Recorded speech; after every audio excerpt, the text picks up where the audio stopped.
Hello friends, আজকে আমি চলে আসছি বোটানিক্যাল গার্ডেন। এটি ঠিক মিরপুর চিড়িয়াখানার পাশে অবস্থিত এই বোটানিক্যাল গার্ডেনটি। সো আজকে আমি আপনাদেরকে এই বোটানিক্যাল গার্ডেন বা জাতীয় উদ্যানটি ঘুরে দেখাবো। সো এই উদ্ভিদ উদ্যানে ঢুকতে হলে আপনাদেরকে টিকিট ক্রয় করতে হবে প্রবেশের জন্য। টিকিটের ফি 20 টাকা জনপ্রতি 20 টাকা দিয়ে টিকিট ক্রয় করে আপনারা এই বোটানিক্যাল গার্ডেনটি সম্পূর্ণ ঘুরে দেখতে পারবেন বা জাতীয় উদ্ভিদ উদ্যানটি। সো আজকে আকাশ খুবই মেঘাচ্ছন্ন, প্রচুর পরিমাণে বৃষ্টি হচ্ছে, তাই হয়তোবা পরিবেশ অতটাও ভালো লাগছে না, কারণ আকাশ খুবই মেঘাচ্ছন্ন ছিল এবং কিছুক্ষণ পর পর বৃষ্টি হচ্ছিল। সো বৃষ্টিতে আবহাওয়া খারাপ থাকার কারণে সৌন্দর্যটা ভালো করে ফুটে ওঠে নাই। সো আপনারা যারা বোটানিক্যাল গার্ডেনে ঘুরতে যাবেন তারা বৃষ্টির দিনগুলো অ্যাভয়েড করে যাবেন, তাহলে ঘুরে প্রাকৃতিক দৃশ্যগুলো অনেক সুন্দর দেখা যাবে এবং ঘুরে মজা পাবেন। সো যেহেতু বৃষ্টির দিনে, তাই আবহাওয়া খারাপের জন্য হয়তোবা অতটাও ভালো লাগে নাই, কিন্তু পরিবেশটা অনেক সুন্দর।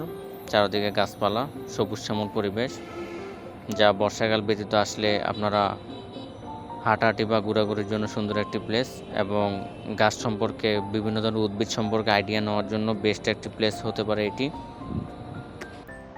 সো চলুন আজকে যতটুকু পারি এটা আপনাদেরকে ঘুরে দেখাই। বিশেষ বিশেষ অংশগুলো বা রোডঘাট বা রাস্তাঘাটের অবস্থান বা আশেপাশের প্রাকৃতিক পরিবেশগুলো বা এখানে ভিতরের অবস্থানগুলো কেমন, সেই সম্পর্কে আজকে ধারণা দেওয়ার জন্যই আমার আজকের ভিডিও। সো চলুন পুরোটি ঘুরে দেখি। সো এখানে যে রাস্তাটি দেখতে পাচ্ছেন, এটি হাঁটাহাঁটি বা চলাচলের জন্য রাস্তা। এই রাস্তা ধরে আপনারা পুরো উদ্ভিদ উদ্যানটি ঘুরে আসতে পারবেন, এবং রয়েছে আলাদা আলাদা প্রজাতির বা আলাদা আলাদা উদ্ভিদগুলো আলাদা আলাদা সেকশনে, যাতে আপনাদের সুবিধা হয়।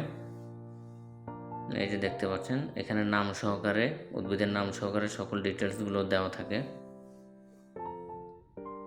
সো এখানে অনেক ধরনের উদ্ভিদ রয়েছে, অনেক ধরনের গাছপালা রয়েছে, এবং রয়েছে চারদিকে খোলামেলা পরিবেশ, যা আপনারা যদি চান এখানে এসে পিকনিকও করতে পারবেন, এরকম পরিবেশও রয়েছে এখানে। এই বোটানিক্যাল গার্ডেনে আপনারা বহু ধরনের উদ্ভিদের সংগ্রহ পাবেন। এখানে প্রায় 56,000-এরও বেশি গাছ, লতা পাতা, গুল্ম, ঔষধি গাছ ও জলজ উদ্ভিদ রয়েছে। অনেক বিরল ও বিদেশি গাছ যেমন অ্যান্থুরিয়াম ক্রিস্টালিনাম, ভিক্টোরিয়া অ্যামাজনিকা, চন্দন গাছ, সান্টালাম অ্যালবাম এখানে দেখা যায়।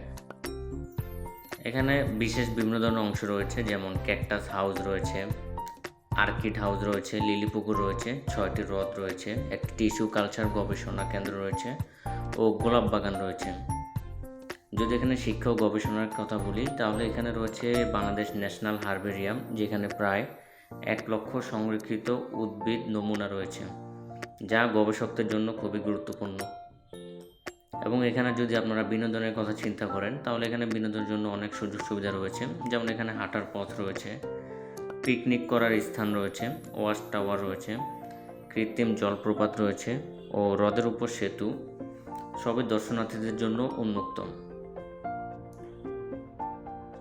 এখানে প্রবেশ করতে হলে বা আপনাদের আসতে হলে কিছু সময়সূচি রয়েছে, এবং প্রবেশ মূল্য সম্পর্কে ধারণা দেব। যেমন এখানে খোলার সময় মার্চ থেকে নভেম্বর পর্যন্ত সকাল 9টা থেকে বিকাল 5টা পর্যন্ত খোলা, এবং ডিসেম্বর থেকে ফেব্রুয়ারি পর্যন্ত সকাল 9টা থেকে বিকাল 4:30 পর্যন্ত খোলা। এবং এখানে যদি আপনারা প্রবেশ করতে চান, তাহলে প্রবেশের জন্য আমাদের টিকিট ক্রয় করতে হবে। যেমন প্রাপ্তবয়স্কদের জন্য টিকিটের মূল্য জনপ্রতি 20 টাকা করে, শিশুদের জন্য 10 টাকা, এবং যারা শিক্ষা সফরে আসবে তাদের জন্য 5 টাকা করে। সো এখানে যদি আপনারা আসেন, তাহলে অবশ্যই আপনাদের চিড়িয়াখানার সড়কে আসতে হবে, মিরপুর 2-এ। এটি ঠিক চিড়িয়াখানার পাশেই অবস্থিত এই বোটানিক্যাল গার্ডেন বা জাতীয় উদ্ভিদ উদ্যান। সো আজকে আমি আপনাদেরকে জাতীয় উদ্ভিদ উদ্যান সম্পর্কে যতটুকু পারি ধারণা দেওয়ার চেষ্টা করলাম। ধন্যবাদ সবাইকে। দেখা হবে আপনাদের সাথে পরবর্তী কোনো ভিডিওতে। সো আজকের ভিডিওটি এ পর্যন্তই। সবাই ভালো থাকবেন, সুস্থ থাকবেন।